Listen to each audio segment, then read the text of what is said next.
কাঁচা আম দিয়ে আচার তৈরি করতে চাইলে এই আচারটা তৈরি করে দেখতে পারেন। এই আচারটা তৈরি করতে কোনো রকমের তেল লাগবে না, অনেকগুলো মশলাও লাগবে না, রোদে দেওয়ার ঝামেলা ছাড়াই 1 বছরেরও বেশি সময় ধরে ভালো থাকবে।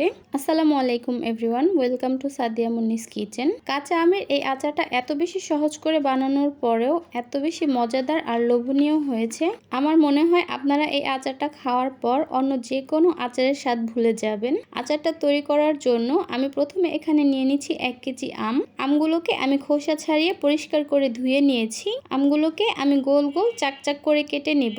আমগুলোকে আমি এমনভাবে কাটবো যেন খুব বেশি পাতলা বা খুব বেশি ভারীও না হয়। সবগুলো আম আমি কেটে নিয়েছি। এবার এই আমগুলোর মধ্যে দিয়ে দিচ্ছি 1 কাপ চিনি। আজকে আমি এখানে 1 কেজি আমের আচার বানাচ্ছি, তাই আমি এখানে 1 কাপ চিনি দিয়ে দিলাম। আপনাদের যদি মনে হয় যে চিনিটা কম হয়েছে তাহলে আরও কিছুটা চিনি অ্যাড করে দিবেন আপনারা। দিয়ে দিচ্ছি 1 চা চামচ লবণ, দিয়ে দিচ্ছি 1/4 কাপ হোয়াইট ভিনেগার। এবার এই সব কিছু একসঙ্গে খুব ভালো মতো মিশিয়ে নিচ্ছি। চিনি আর ভিনেগারের মধ্যে আমি এই আমগুলোকে 1 ঘন্টার মতো মিশিয়ে রাখবো। এতে করে আচারটা যখন তৈরি করব তখন আমের স্লাইসগুলো ভেঙে যাবে না। ভালো করে মিশিয়ে নেওয়ার পর এবার এই আমগুলোকে আমি একটা ঢাকনা দিয়ে ঢেকে 1 ঘন্টার জন্য রেস্টে রেখে দিচ্ছি। এই 1 ঘন্টার মধ্যেই কিন্তু আম থেকে অনেকগুলো পানি বের হবে। 1 ঘন্টা রেস্টে রাখার পর এবার এই সবগুলো পানি সহ আমগুলোকে একটা প্যানের মধ্যে নিয়ে নিচ্ছি। চিনিগুলো কিন্তু এখনো গলে যায়নি। আমি চুলাটা অন করে দিব আর আলতো হাতে এগুলোকে নেড়ে দিব।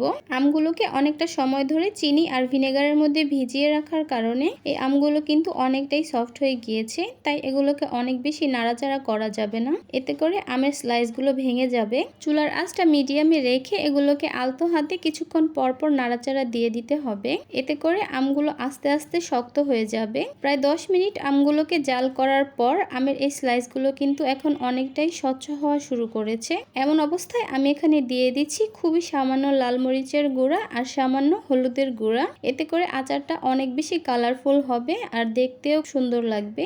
আমগুলো কিছুটা স্বচ্ছ হয়ে যাওয়া শুরু করেছে আর শক্তও হওয়া শুরু করেছে, আর আম থেকে অতিরিক্ত যে পানিটা বের হয়েছে সেটাও শুকিয়ে গিয়েছে। আর এরই মধ্যে আমি চুলায় একটা প্যান বসিয়ে দিয়েছি। এর মধ্যে আমি দিয়ে দিচ্ছি 4টা শুকনো মরিচ আর দিয়ে দিচ্ছি 1 টেবিল চামচ 5 ফোড়ন। এবার এই মশলাগুলোকে আমি চুলার আঁচটা লোতে রেখে ভেজে নিব।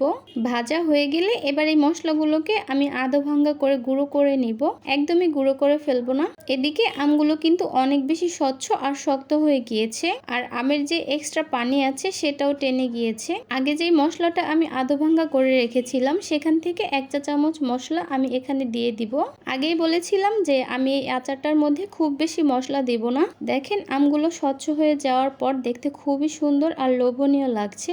আমার এই আচারটা হয়ে গেছে। এর চেয়ে বেশি আর জাল করব না। এর চেয়ে বেশি জাল করলে চিনিটা ক্যারামেলাইজড হয়ে কালারটা নষ্ট হয়ে যাবে, এতে করে এত সুন্দর কালারটা আর থাকবে না। এই যে ঝোলের মতো দেখতে পাচ্ছেন এগুলো কিন্তু চিনি, পানি না। ঠান্ডা হয়ে যাওয়ার পর কিন্তু আচারের গায়ে গায়ে লেগে আসবে এগুলো। এবার আমি এই আচারগুলোকে নামিয়ে পরিবেশন করছি। এই আচারটা বছর জুড়ে সংরক্ষণ করতে চাইলে একটা কাচের জারে অথবা ফ্রিজের নর্মাল চেম্বারে রেখে দিবেন। আশা করছি আমার আজকের এই আচারের রেসিপিটি আপনাদের কাছে খুবই ভালো লেগেছে আর সহজও লেগেছে। তাহলে আজকে এ পর্যন্তই। সবাই অনেক বেশি ভালো থাকবেন, সুস্থ থাকবেন। আল্লাহ হাফেজ।